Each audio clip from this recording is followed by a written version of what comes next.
one of the ways that these old stories are always new is when we really are paying attention to this new context.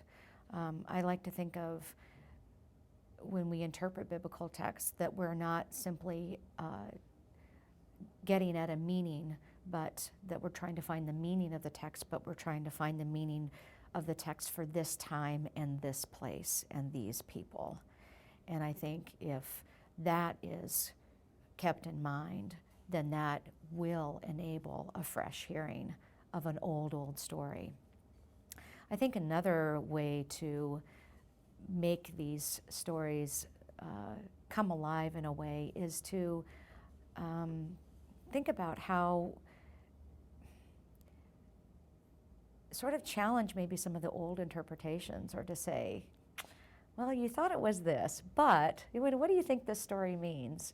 But what else could it mean? Taking a different point of view, like the Good Samaritan. So, we all know what that text is about, and it's become so much a part of our culture. And in part, that's because of the title we give it, the Good Samaritan.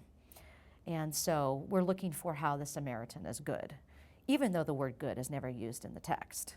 But that's the title that it's given. But what happens if we give the parable a different title, a different name, a different lens through which to view the text? And I think that is part of it too, where we shift the perspective just slightly and say, okay, so what happens if we look at it, if we read it in this way, or from this perspective, or with this title in mind? How does that shape then the way we read, get us to ask the text different questions, raises different questions that we hadn't thought about before.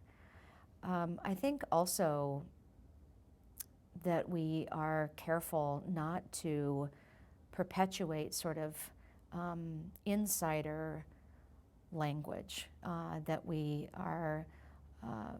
don't make these assumptions about what people know, in a sense,